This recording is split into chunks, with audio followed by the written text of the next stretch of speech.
When Rachel saw that she was not bearing Jacob any children, she became jealous of her sister. So she said to Jacob, "Give me children or I'll die." Jacob became angry with her and said, "Am I in the place of God, who has kept you from having children?" Then she said, "Here is Bilhah, my maidservant. Sleep with her so that she can bear children for me, and that through her I can build a family." So she gave him her servant Bilhah as a wife. Jacob slept with her, and she became pregnant and bore him a son.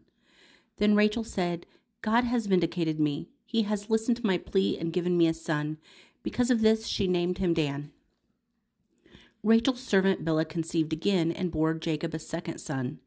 Then Rachel said, "I have had a great struggle with my sister, and I have won." So she named him Naphtali. When Leah saw that she had stopped having children, she took her maidservant Zilpah and gave her to Jacob as a wife. Leah's servant Zilpah bore Jacob a son. Then Leah said, "What good fortune!" So she named him Gad. Leah's servant Zilpah bore Jacob a second son. Then Leah said, "How happy am I! The woman will call me happy." So she named him Asher. During wheat harvest, Reuben went out to the fields and found some mandrake plants, which he brought to his mother Leah. Rachel said to Leah, "Please give me some of your son's mandrakes." But she said to her, "Wasn't enough that you took away my husband? Will you take away my son's mandrakes too?" "Very well," Rachel said. "He can sleep with you tonight in return for your son's mandrakes." So when Jacob came in from the fields that evening, Leah went out to meet him. "You must sleep with me," she said. "I have hired you with my son's mandrakes." So he slept with her that night.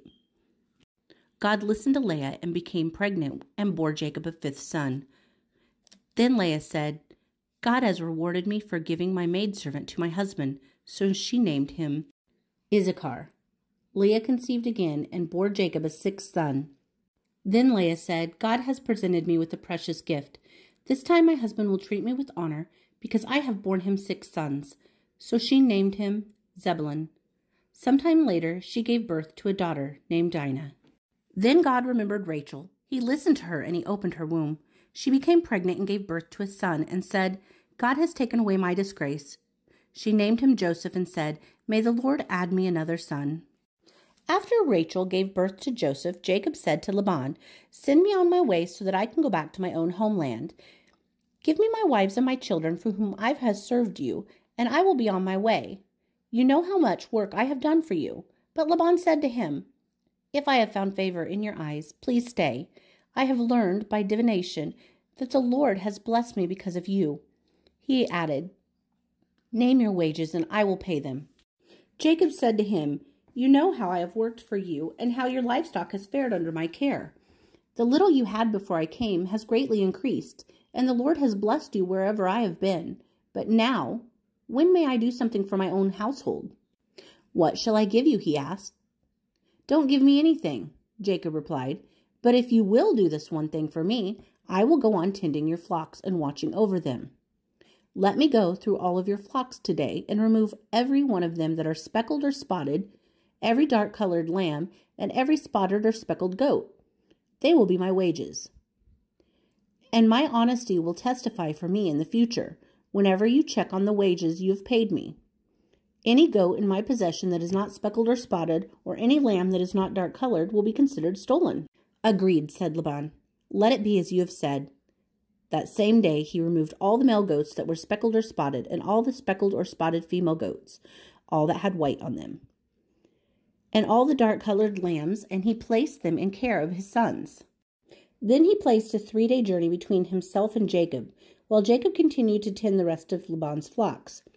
Jacob, however, took fresh-cut branches from poplars, almond, and plane trees, and made white stripes on them by peeling the bark and exposing the white inner wood of the branches. Then he placed the peeled branches in all the watering troughs so that they would be directly in front of the flocks when they came to drink. When the flocks were in heat and came to drink, they mated in front of the branches, and they bore young that were streaked and speckled or spotted. Jacob set apart the young of the flock by themselves, but made the rest face the streaked and dark-colored animals that belonged to Laban. Thus he made the separate flocks for himself and did not put them with Laban's animals. Whenever the stronger females were in heat, Jacob would place the branches in the troughs of the animals so that they would mate near the branches. But if the animals were weak, he would not place them there. So the weak animals went to Laban, and the strong animals went to Jacob. In this way, the man grew exceedingly prosperous and came to his own large flock, and maidservants and menservants and camels and donkeys.